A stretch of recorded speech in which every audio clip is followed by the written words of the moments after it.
You ever have that moment where your heart stops for just a second?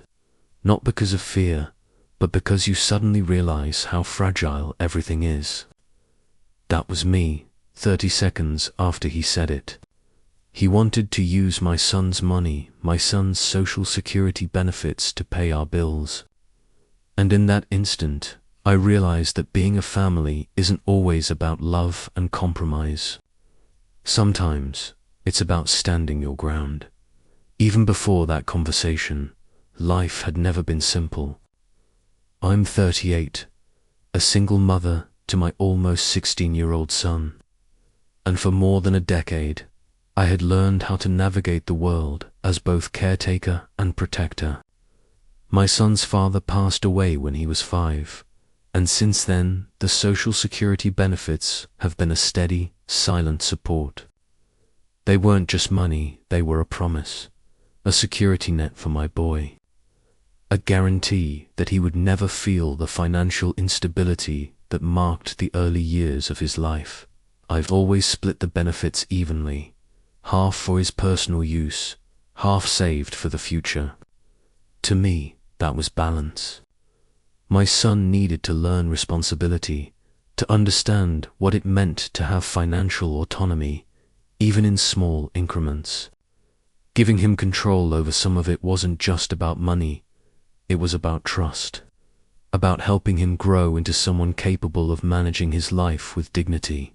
But love, I'd learned, complicates everything. My boyfriend and I used that term loosely for the first few years. Then, more seriously, in the past 18 months, was 40, a father of 3. Only one of his children would be living with us full time. He and I had been on again, off again for years, a cycle of tension, reconciliation, and hope. Recently, things had been good, so good that he had proposed, and we were actively looking for a house together. It was exciting, terrifying, and utterly real. The house we found was perfect for a blended family, 3 bedrooms, a small yard, quiet neighborhood. The rental mortgage, if we could swing, it was $2,500 a month. He sat across from me one evening, sipping his coffee, and laid out the budget. "Okay," he said confidently. "Here's what I'm thinking. I'll pay $950, you'll pay $950, and we'll use $600 from your son's Social Security check. That leaves $500 for savings, which is great." My chest tightened. I could feel the familiar knot of anxiety and defensiveness form. I had anticipated discussing shared finances, yes, but never using money that belonged to my child to make our shared life easier. I don't think that's right, I said, trying to keep my voice steady. That money isn't mine to spend. It's his. He's 15, almost 16. He needs some control over it. He frowned, leaning back, crossing his arms. We're going to be a family. Families pool their resources. Why shouldn't his money help support the house? He lives here too, doesn't he? I swallowed. There it was, the exact moment where personal values clashed with the idea of family. My heart pounded. Was I selfish for wanting to protect that money? Or was he wrong for thinking that, because we were blending families, I should give up a portion of what was my son's security net? The air between us thickened. My mind raced not just with numbers, but with consequences. Teaching my son about responsibility wasn't theoretical. It was practical.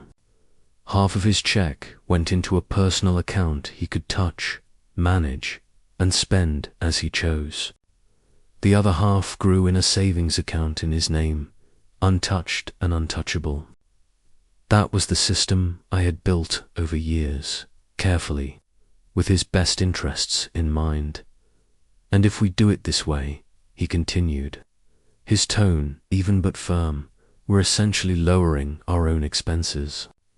You don't have to cover your full share, and we'll have more money left over each month, It's practical, practical. I almost laughed, but the humor was bitter.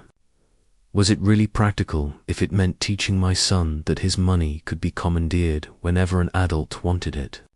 I shook my head, trying to find the words that would convey both my anger and my rationale. It's not about practicality, I said finally, louder than I intended. It's about fairness. It's about teaching him that some things, like the money he earns or is entitled to, aren't up for negotiation just because someone wants it. I saw it then. The shift in his eyes, the slight narrowing, the tension coiling in his jaw. This wasn't just a disagreement about numbers. This was a fundamental clash of values. He believed family meant total sharing, merging everything into a communal pot. I believed family also meant respecting boundaries, even when it was inconvenient, especially when it involved a child's future. My son, sitting quietly on the couch nearby, didn't say a word. He was scrolling on his phone, earbuds in, pretending to ignore the conversation, but I knew he was listening. Teenagers are small spies, silent and observant, and I could feel the weight of my responsibility pressing down harder.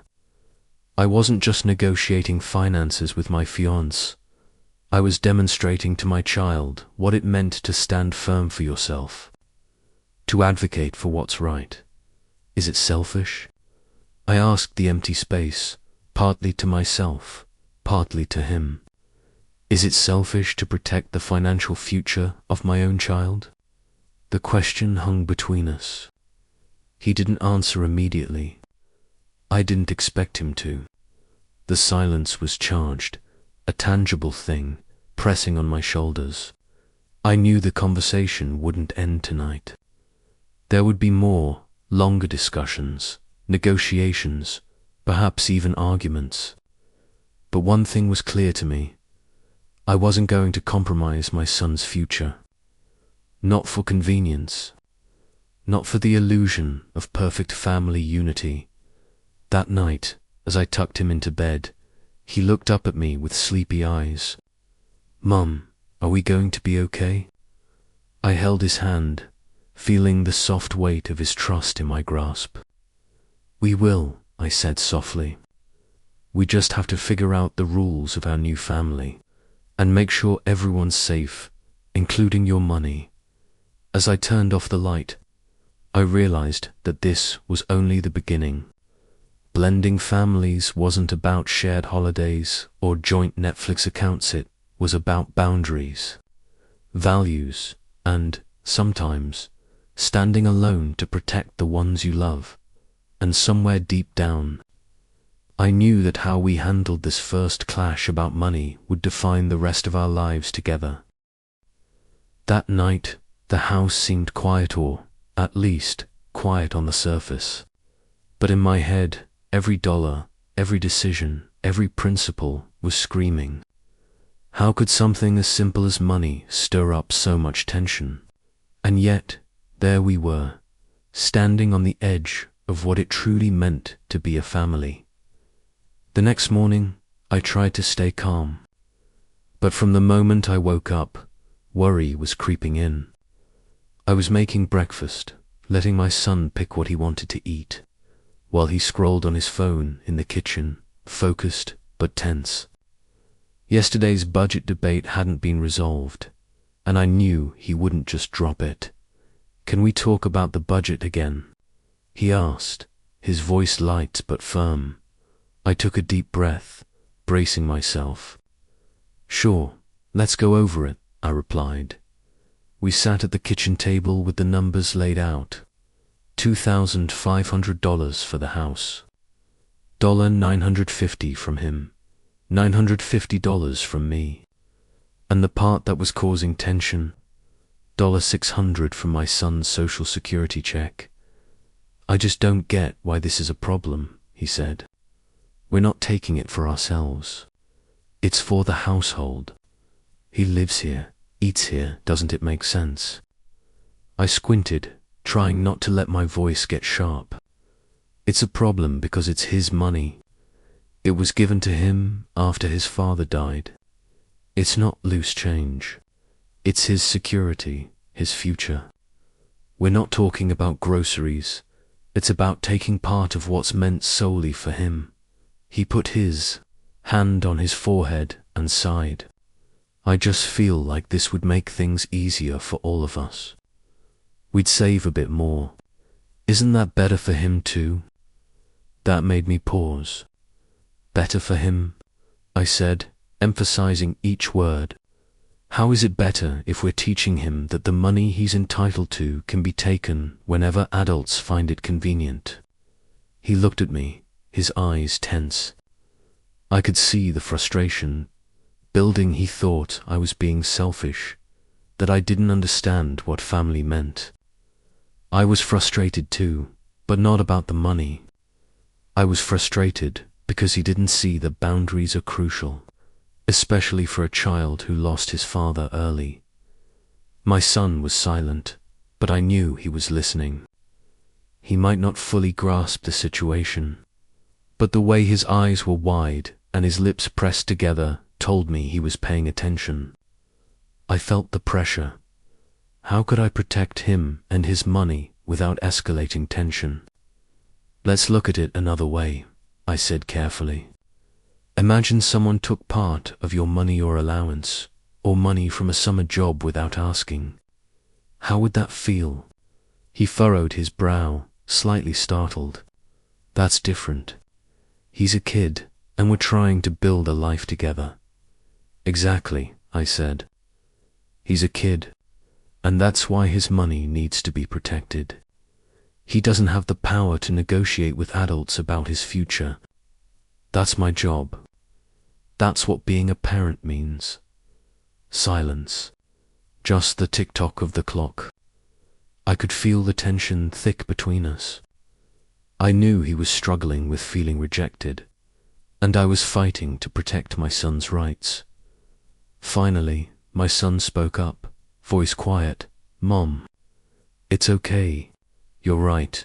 I looked at him, surprised but relieved. Really? I asked. He nodded. Yeah, I mean, it's my money. You're protecting it.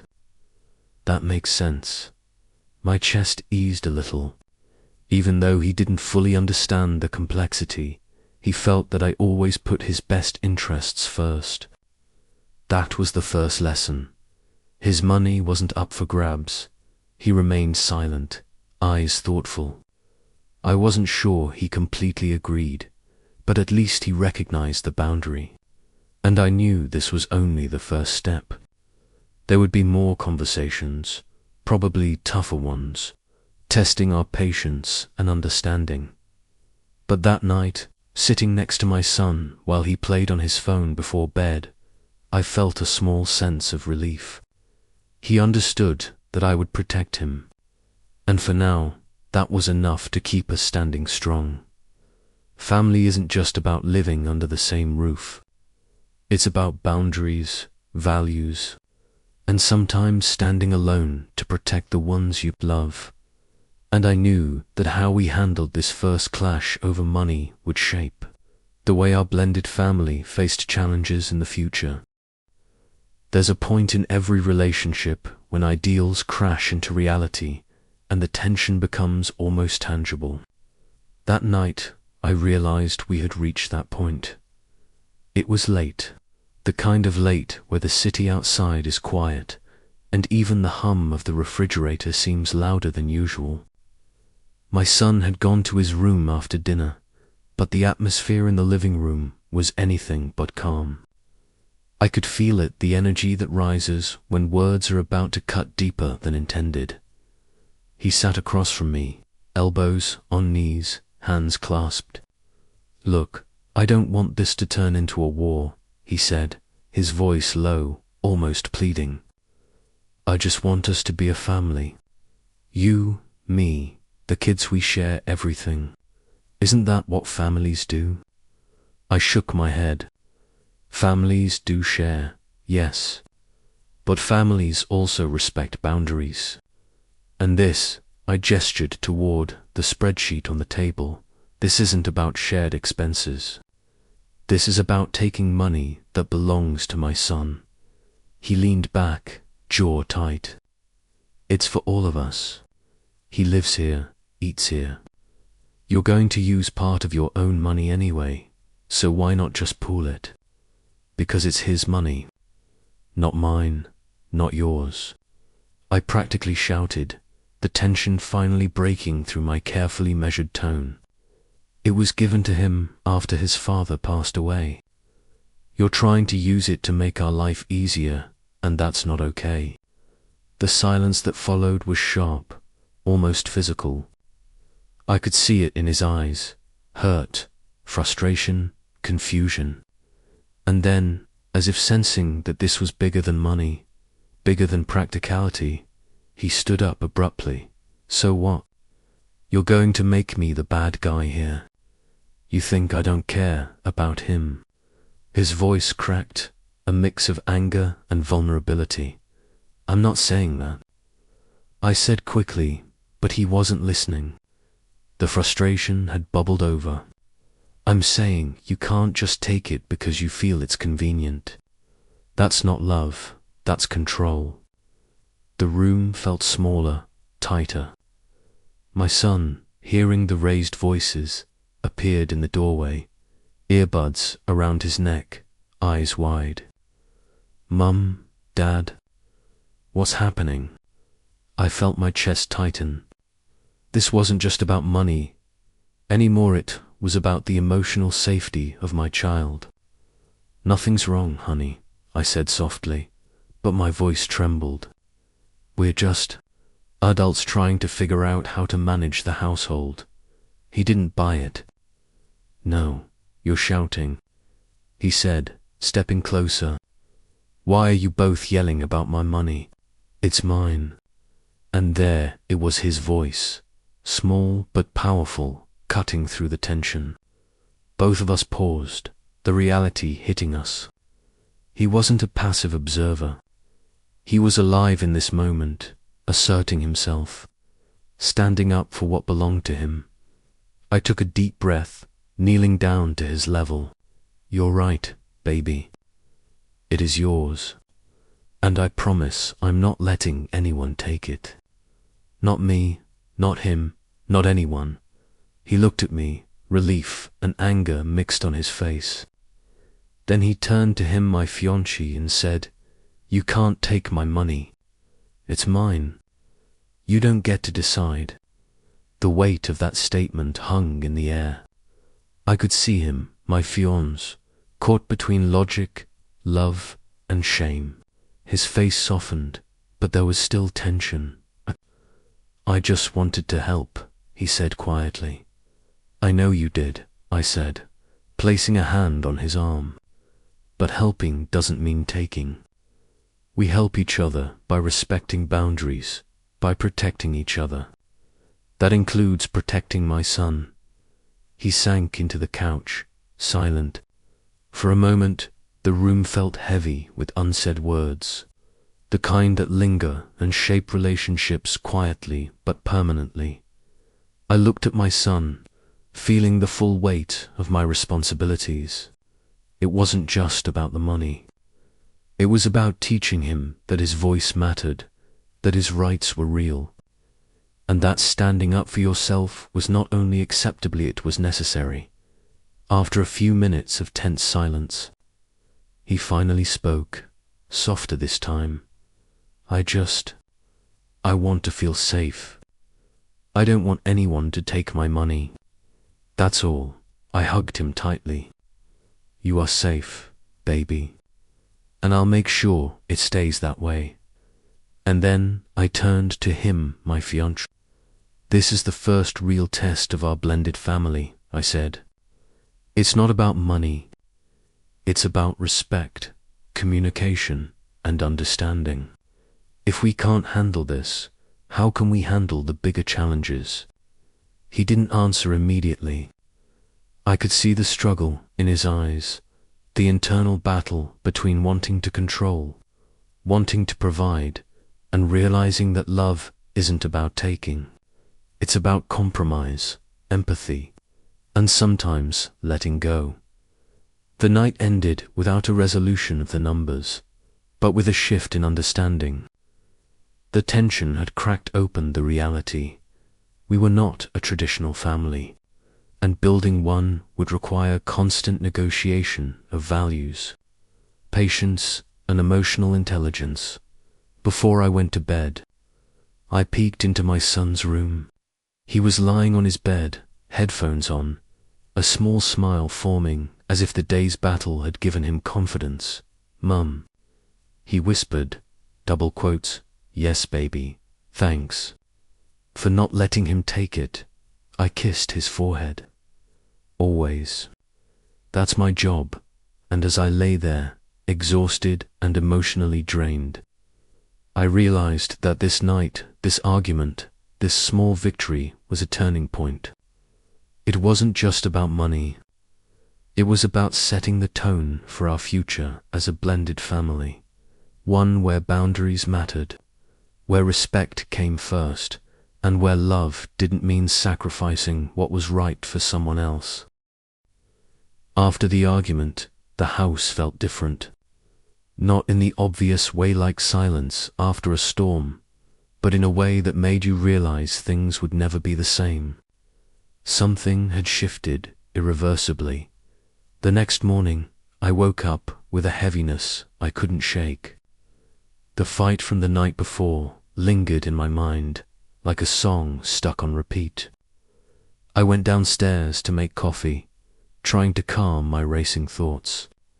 He was on the sofa, silent, staring into space. No words, just the kind of quiet that speaks louder than any conversation. You can feel the weight of regret, frustration, and reflection. "Morning," I said softly. He just nodded, eyes still fixed on the phone screen, not really focusing, just hiding somewhere in his own world. I knew that feeling well when you need space to process disappointment, anger, and maybe a little guilt. My son came downstairs, eyes a little tired but alert. "Morning, Mum," he said, glancing at him, then back at me. I smiled, putting a hand on his shoulder, silently telling him, "You're safe. Everything's okay." But the tension in the house hadn't left. We weren't arguing, but there was a palpable distance, invisible but definite. We needed to address it, but not with anger this time. I suggested a cold conversation, a chance to talk through everything clearly, without emotions taking over. "We need to talk about living together and managing money," I began, calm but firm, not to fight, just to set clear rules. He looked up, surprised. "Rules?" "Yes, who pays what, who manages what, and most importantly, my son's money is his. No one touches it." I said it clearly, without hesitation. He exhaled, shrugged, a little tired. "Okay, I get it. I still want to contribute, but I guess I need to learn to respect boundaries." My son, listening nearby, piped up, "Mum, are you sure? He won't take my money anymore, right?" I knelt down, holding his hands. "Do you trust me, baby?" "I promise I will protect you, always." He nodded, a small spark of relief in his eyes. I realized then that his trust was the foundation for this family. If that trust faltered, everything would collapse. But the challenges weren't over. In the following week, I noticed subtle aftershocks from the argument. He started pulling back a bit from decisions, like trying to avoid conflict, but it frustrated me. I wanted him involved, but not by imposing. He wanted me to understand his desire to contribute, but he didn't know how to do it without overstepping. One evening, while the three of us were watching TV, he suddenly asked, "Mum, can we review the budget again?" I just want to make sure I understand how it works without causing more tension. I felt a wave of relief. This wasn't an argument. It was a step toward understanding. Sure, let's sit down and sort it out. But this time, we stay calm, okay? He nodded. Okay. We went through everything, line by line. Who pays what? Who keeps what tanned? Most importantly, my son's money remained untouched. I made notes. $550 for spending, $550 saved for his future. No one touches this for household costs. He scanned the notes and finally smiled. Okay, now it makes sense. I think I can do this. Over the next few days, subtle emotions emerged from each of us. My son, secure but cautious, observing how we handled things. Him, still wanting to help, but sometimes feeling limited to me. Balancing protecting my son with building a relationship with him. One evening at dinner, my son said unexpectedly, "Mum, I let him pay his share today." Felt weird, but good. I smiled. You're learning to share, but also protect yourself. That's important. He looked at my son, his expression softening. He's a smart kid. These small moments began to build trust. We realized that building a blended family isn't just about money or sharing expenses. It's about understanding, patience, and creating fairness. Step by step, I also realized something. Every conflict, every tough conversation is an opportunity. An opportunity for my son to learn to stand up for himself. For him to learn to love without controlling. And for me to balance protecting my son while nurturing a new relationship. That weekend, as we all cleaned and organized the house together, the atmosphere was lighter. He laughed when my son dropped a plate. "Okay, that's your fault this time. Not Mom's," he said. I looked at them, warmth filling me. Family isn't perfect. We will face more arguments, more challenges. But at least now, we've learned how to confront, understand, and protect each other the right way. That night, when my son slept soundly, I sat by the window with my coffee, thinking about the future. I knew the peaks and clashes weren't over. There would be more challenges, more debates, more hard days. But I also knew we were moving in the right direction, building a blended family based on respect, boundaries, and genuine love. Building a blended family isn't about perfection, it's about progress. And sometimes progress comes in tiny, almost invisible steps. That morning, sunlight poured gently through the windows. The air felt lighter, as if everyone had just come through a storm and was finally taking a deep breath. My son sat at the table, eating oatmeal, his eyes bright and relaxed compared to the past few days. He walked in, a gentle smile on his face. "Hey, want to try making some coffee this morning?" he asked softly, without any tension in his voice. I looked at him, feeling warmth spreading in my chest. Last night, we had an honest conversation, set some new rules for the budget, and most importantly, we all felt respect for each other. Small but significant steps forward. My son glanced at him, curious. "Are you sure you won't touch my money today?" he asked, half joking but still cautious. He laughed and nodded. "Of course not. Your money is yours. And Mum will protect it, right?" I smiled and leaned down to him. "Absolutely. I will always protect you," he smiled back, and I could see the relief on his face, the sense of safety every parent longs to see. That day, we started cleaning and organizing the house together. Small tasks, from wiping down tables to arranging books and organizing my son's room, became opportunities to work together without conflict. He took the initiative to help my son with little chores, from stacking books to tidying his desk. My son hesitated at first, then laughed and said, "You know, it's actually kind of fun having him help today." Watching them work side by side, I felt hope rising. Family isn't about perfection, it's about connection, even in small, seemingly ordinary moments. That evening, as we all sat watching TV, I noticed the subtle shift in emotions. He no longer kept his distance. Occasionally, he would hold my hand, exchanging looks full of trust. My son, still observing, started participating in little jokes and gradually accepted him as part of his world. "You know," he said, enthusiasm in his voice, "I think we should set some fun family rules for our new family. Like making pizza together on Saturdays, or board games after dinner." I laughed and looked at my son. "Sounds good. You want to try it?" He nodded, eyes lighting up. "Yeah, let's do it." That was the first moment my son truly started imagining a blended family not as a source of fear, but as a chance to experience, learn, and make new memories. Yet, I knew challenges weren't over. Emotions were still complicated. He sometimes felt limited, wanting to contribute more but afraid of overstepping.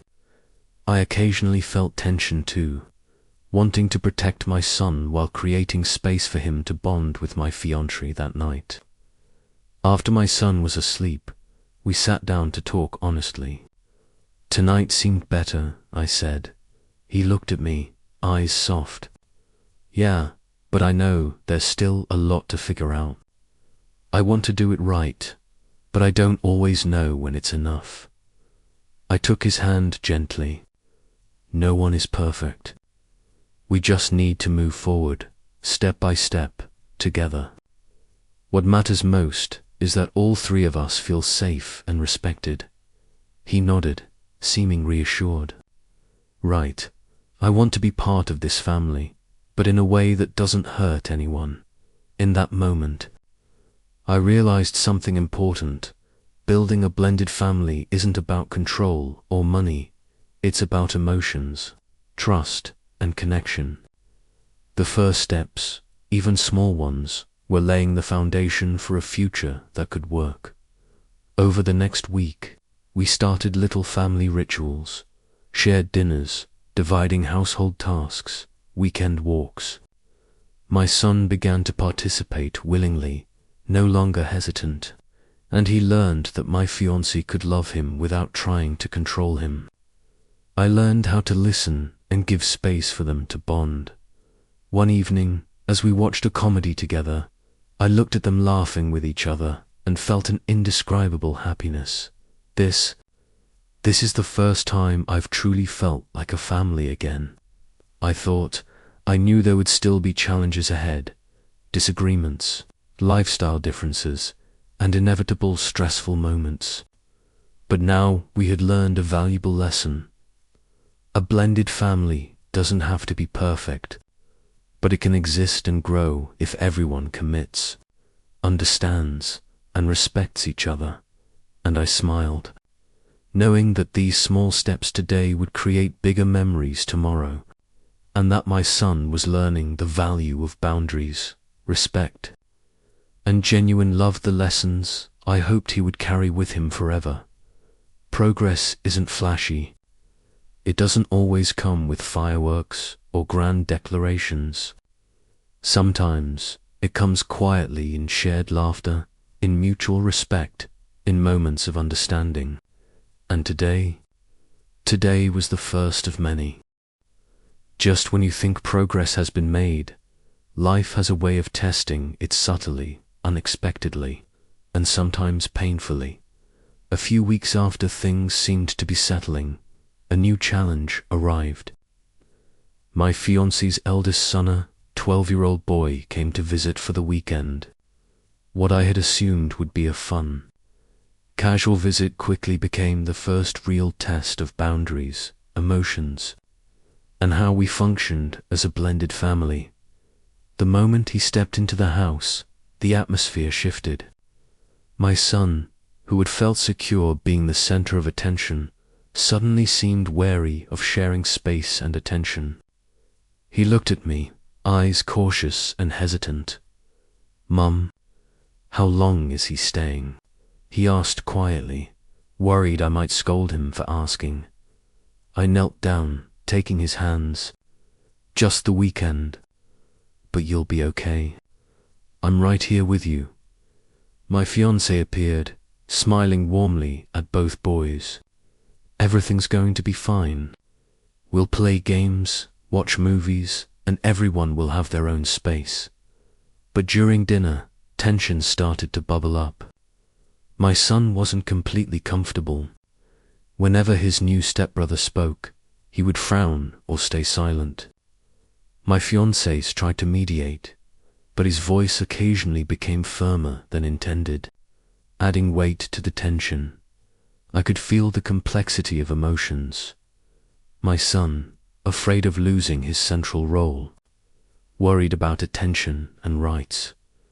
My fiancés wanting to connect both boys but unsure how. Sometimes coming across as controlling. Me, wanting to protect my son while helping him bond with his new brother. After dinner, I decided to take everyone for a walk around the neighborhood. The open space helped ease the tension. I placed a hand on my son's shoulder. "You can say anything you're feeling, okay? You don't have to hide it." He looked at me, inhaled deeply, and said, "Mum, I don't want to share my space with him. I feel like I'm losing control." I nodded, validating his feelings. "You have the right to feel that way. No one can take that from you. We'll find a way for you to feel safe while still welcoming him." My fiancé sighed. I just want everyone to get along. I don't want anyone hurt." I turned to him. "You have to understand that love isn't always easy. It requires patience, empathy, and sometimes stepping back so the kids feel secure." We walked in silence. For a few minutes, not the tense silence of conflict, but the kind that allows thought, breath, and emotions to settle. Back at home, I suggested a mini family meeting where everyone could speak their feelings without judgment. He agreed, my son reluctantly agreed, and the 12-year-old was encouraged to share his thoughts too. He looked at us and said, "It's kind of weird being here, but I want to try. I just don't know where to start." My son nodded, inhaling deeply. "I'm a little worried too, but I'll try." We established a few simple rules. Personal space must be respected. My son's money remains private.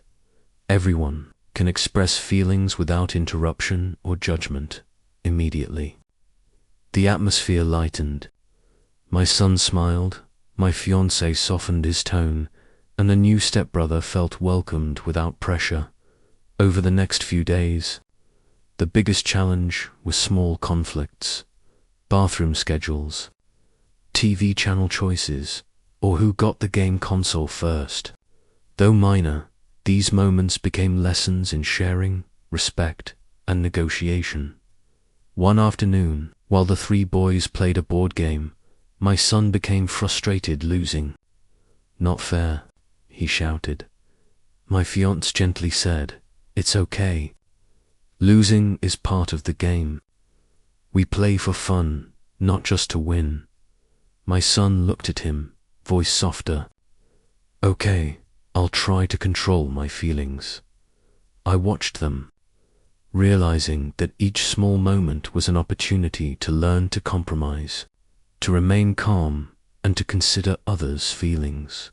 That night, after my son went to bed, I and my fiancé sat down. "This is harder than I expected," he admitted. I nodded. Yes, but this is the reality of a blended family. No one said it would be easy, but step by step, we can find balance. He smiled tiredly, but with a gentle warmth. I know, I'll try to be more patient. I want to do this right, and that was the big lesson. Building a blended family isn't a perfect project. It's a journey where everyone learns to respect, listen, and constantly adjust their emotions. By the end of the weekend, as the boys packed up to return to their own home, the atmosphere had changed. My son began to understand that sharing space or attention didn't mean losing his place. He was starting to see his stepbrother as part of life, not a rival. I watched them, feeling warmth in my chest. The tense and challenging moments were actually opportunities to build trust and connection. And I knew that every slow step, every challenge overcome, was shaping a real blended family, not perfect, but resilient. Family isn't built in a day. It's built in tiny, messy, challenging moments, moments where patience, understanding, and love are tested, and sometimes tested again. And this weekend was one of those moments. Sometimes, the smallest moments of connection become the foundation for lasting bonds. The week following the visit from his 12-year-old son, the atmosphere at home began to shift subtly, but noticeably. The kids were learning to share space, attention, and gradually, all three of us realized that small steps were laying the foundation for a real blended family. One afternoon, while I was preparing dinner, I heard laughter coming from the living room. I walked in and saw all three boys playing a new board game. My son, who used to always insist on winning, quietly observed and occasionally encouraged his new stepbrother. He looked at me, a smile on his face, watching them play. It's not tense like before. I nodded. Right. Your son is learning to adapt, and his brother is feeling welcomed too. Moments like this were positive signals. We began to notice that connection didn't only come from big conversations, came from daily habits, small acts and shared routines, sharing meals, cleaning together, joking around while doing chores. One evening, as we watched a movie together with popcorn, I noticed my son resting his hand on his new stepbrother's shoulder, smiling. He responded in kind, his eyes reflecting gratitude. I knew this was the first time both boys truly felt part of the same family. It wasn't always easy. One afternoon, while studying together, a heated argument broke out over whose turn it was first. My son shouted in frustration, "It's not fair." My fiancé gently intervened, "Let's take turns. Everyone gets their own time." My son sighed, but accepted it. I realized that through these small conflicts, the kids were learning to compromise, stay calm, and consider each other's feelings essential skills for becoming a functional family. I also noticed my relationship with my fiancée growing stronger. No more tension over money or rights. Now we watched the kids together, laughed together, and made small family decisions together. Trust was being built through collaboration, empathy, and patience. One weekend morning, we went to the park. All four of us played ball, ran around, and laughed loudly. My son voluntarily introduced his favorite game to his new stepbrother, and both boys laughed together without competing or being jealous. He looked at me, holding my hand. Seeing them like this, I feel more confident about our family's future. I smiled, filled with hope. Exactly. The small steps we take today will create bigger memories tomorrow, in the following weeks. Our little family rituals began to take hold, making pizza on Saturday nights, reading together before bed, sharing weekly meals. The three kids developed habits of connection while respecting each other's personal boundaries.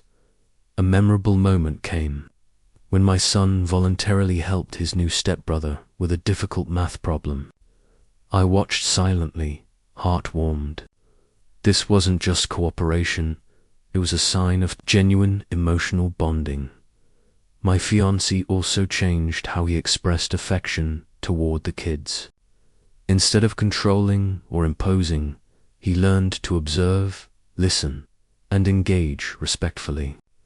My son, while still protecting his boundaries, also learned to open up, share, and accept another person in his personal space.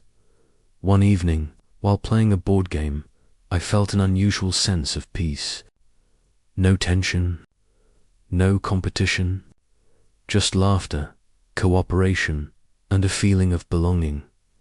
I thought to myself, family isn't perfect. We will still face challenges. But if everyone continues to be patient, learn, and respect one another, this will become a real family. These first steps, though small, were proof of the power of connection, patience, and unconditional love. We realized that building a blended family isn't a straight path, it's a winding journey full of challenges, but also filled with priceless moments. The path to a blended family isn't smooth or predictable. It's messy, it's challenging, and it's sometimes painful. But in the laughter shared, the boundaries respected, and the bonds formed, it becomes something real, resilient, and worth every effort. And this week, we took another step forward. Sometimes, the strongest families are forged in the fire of conflict. One Friday afternoon, the atmosphere at home suddenly became unusually tense. My son had just come home from school, tired and irritable, and my fiancé's 12-year-old son was also in a bad mood after a stressful week at school. Small signs, sullen looks, frowns, and silence quickly escalated into a major conflict no one wanted. It started over the bathroom. My son wanted to shower first, but the 12-year-old also needed to get ready. A small comment from my son unexpectedly sparked frustration. "I need to shower first. Don't get in my way," he yelled. The 12-year-old fired back, his voice louder than usual. "Why is it always you? It's the same every time." I stepped in, but I immediately realized this wasn't just about the bathroom. This was a build-up of emotions, feelings of being overlooked, anxiety and insecurity all coming to the surface. My fiancé appeared, trying to intervene, but even his tone carried tension. "Enough. Stop arguing right now." The atmosphere felt like it was about to explode. My son was crying, the 12-year-old was yelling, and all three of us, my fiancé, the kids, and I felt helpless and exhausted. I took a deep breath and tried to calm things down. "Everyone, pause for a moment. We need to sit and talk." We all gathered in the living room. I began, "Let's speak calmly about our feelings. There's no right or wrong, just honest emotions." My son spoke first, voice trembling. "I feel overlooked. Every time he's here, I feel like I lose control. My own space." The 12-year-old looked at the floor, voice softer. "I just want to be heard. I don't want to bother anyone or make them angry." My fiancé looked at both of them, voice gentle. "Kids, I know this is hard, but we have to learn to share and respect each other. We're a family, but no one loses their value." I added, "Everyone's feelings matter. None of us are being ignored, but we need a way to resolve conflicts without hurting each other." The conversation lasted nearly half an hour. For the first time, the kids fully expressed their emotions, without holding back or bottling them up. My son cried, but this time it was tears of relief and being understood, not frustration. The 12-year-old opened up about school pressures, stress, and loneliness. My fiancé took my hand and sighed. I never realized that something as small as sharing a bathroom could trigger such an explosion. I nodded, looking at the kids. This is the first lesson. In a blended family, conflicts are inevitable. What matters is how we face them. We set a few new rules. When conflict arises, pause and calmly express feelings. No yelling or insults. Everyone has the right to personal space and to be heard. After that evening, the atmosphere slowly eased. My son hugged me and said, "I feel better now that I got to say everything." The 12-year-old smiled. "I feel less scared." My fiancé looked at me, eyes full of emotion. I realized building a blended family isn't just about fun and peaceful moments. It's also about learning to navigate conflict, understand each other, and grow together. I smiled warmly. This was the first time we truly experienced the power of listening and empathy in a blended family in the days that followed. Things weren't perfect, but the difference was clear. The family had learned to express emotions before they escalated into a storm. My son began showing more patience, the 12-year-old learned self-control, and my fiancée learned to observe and guide without imposing. I, as the mediator, learned patience and the art of listening to all voices. One evening, while all four of us played a board game, I watched them laugh together and saw signs of genuine emotional bonding. No tension, no overbearing worry. Just joy, cooperation, and a sense of belonging. Strong families aren't defined by the absence of conflict, but by how they navigate it. They're built on listening, understanding, and growing together. And tonight, we learned what it truly means to be a family. Equals happiness in a blended family isn't always grand, it's often found in the quiet, shared moments that make you feel truly connected. After the big conflict, things started to shift in a positive direction. There were no more explosive arguments or underlying tension. The kids slowly realized they weren't rivals, they were part of the same team. And every shared moment became precious. One Sunday afternoon, we decided to make homemade pizza.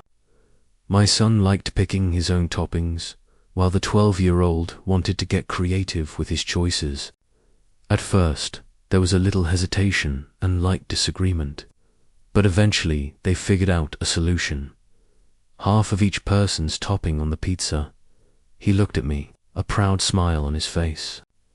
Seeing them cooperate like this, I'm honestly proud. I nodded, filled with hope. Exactly. These small moments, seemingly simple, are how emotional bonds are built. In the following days, our little family rituals grew stronger. Every evening, we shared dinner and talked about our day. My son began sharing about school without fear of being interrupted, while the 12-year-old also expressed his worries and joys. One evening, as we played board games while the rain poured outside, my son voluntarily gave up his turn just to see his stepbrother enjoy the game. Watching him, I saw a new light. He was learning empathy and selflessness. My fiancée Sue was learning.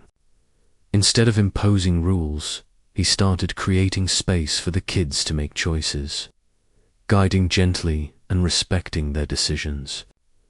My son, while still protecting his personal rights, learned to share, empathize, and open his heart to another person.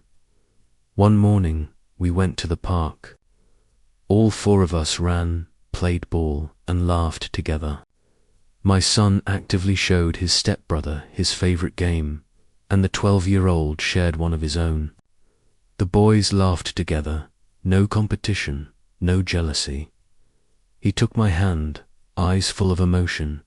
Seeing them happy like this, I feel hopeful about our family's future. I smiled.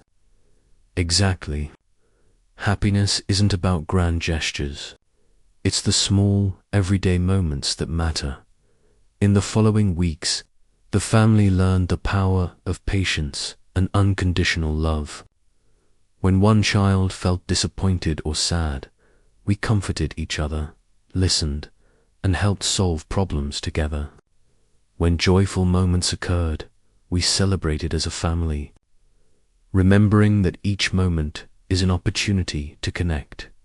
One evening, while we played a board game, I realized something important. Growth doesn't just come from teaching, it comes from experiencing together, overcoming challenges together, and enjoying life together. My son was learning patience. The 12-year-old was learning understanding. My fiancé was learning how to support without imposing, and I was learning how to balance everything calmly. He looked at me silently. I never imagined becoming a blended family could be this beautiful. I smiled, warmth spreading through me. Exactly. Not perfect, but we're learning to love and understand one another. And that's what matters most. In moments like these, I realized that building a blended family is a long journey, where everyone learns to grow, respect, and love. It isn't always easy, but every small step is worth it. Happiness doesn't always come in grand gestures. Sometimes it's found in the laughter shared over a board game, in the compromises made over pizza toppings, and in the quiet moments where everyone feels seen, heard, and loved. And slowly, we are becoming that family. This was the first clear sign that our family was moving forward. Past difficulties, conflicts, and challenges were no longer barriers. They had become lessons and solid foundations for the future. And for the first time, as all four of us laughed, played, and shared together, I knew that our family had found its own rhythm. A rhythm built on love, patience, and understanding. In the end, family isn't about perfection. It's about love, patience, and the courage to grow together. A year had passed since we first embarked on the challenge of becoming a blended family. Looking back, I realized that every conflict, every difficulty, and every tense moment had been the stepping stones for the connection we have today. On a Sunday morning, soft sunlight streamed through the windows as the whole family gathered in the living room. We enjoyed breakfast together, talked, laughed, no tension, no lingering worries or hesitation. Everything felt completely peaceful. My son looked at me, eyes shining with happiness. "Mum, I feel like we're really a family now." "I mean, really?" The 12-year-old nodded with a smile. "Yeah. It's different now. I feel safe here, like I belong." My fiancé held my hand, voice warm and steady. This is what I was hoping for. Seeing all of you happy like this, it makes everything worth it." We started the day by playing ball outside. All four of us ran, laughed, and played together. These moments weren't just fun, they were proof that our family had found its rhythm and real connection. During a break, I noticed my son voluntarily sharing toys without worrying about being overlooked. The 12-year-old was learning to be patient, and they began talking about common interests. Laughing together without rivalry, he looked at me, eyes full of joy. I never thought blending families could feel this natural, this peaceful. I smiled warmly. It's not magic. It's patience, understanding, and love. Every single day that evening, we prepared a special family dinner, each person making a part. My son prepared a salad, the 12-year-old cooked the main dish, and my fiancé and I took care of dessert. While cooking, they laughed, helped each other, and shared responsibilities, natural cooperation I had never seen before. Dinner was warm and lively. We ate together, told jokes, and even shared quiet moments of connection, realizing that being a family isn't about ownership, it's about creating meaningful moments together. After dinner, we talked about past struggles and the lessons we had learned. My son said, "I've learned to be more patient and to listen, and it feels good." The 12-year-old added, "I've learned that I can trust people, even when things feel strange at first."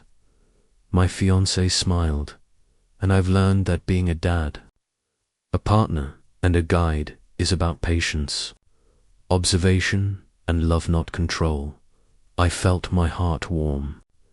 We've all grown together. This is what family truly is. Not perfect, but real. Later, as we sat on the sofa, hand in hand, watching the kids laugh and play, I knew all our efforts and challenges had built a strong foundation for this family. Family isn't about avoiding problems or living perfectly. It's about facing challenges together, learning from mistakes, and celebrating the small victories. It's about laughter, empathy, patience, and love. And in this house, we've found that, step by step, moment by moment, we've become a family. As night fell, we shared stories, laughter, and dreams. I realized that happiness in a blended family doesn't come from perfection, it comes from true connection, patience, and unconditional love. This was the ending of one chapter, but also a new beginning, a family that isn't perfect, yet strong, full of love, and ready to face whatever challenges lie ahead together.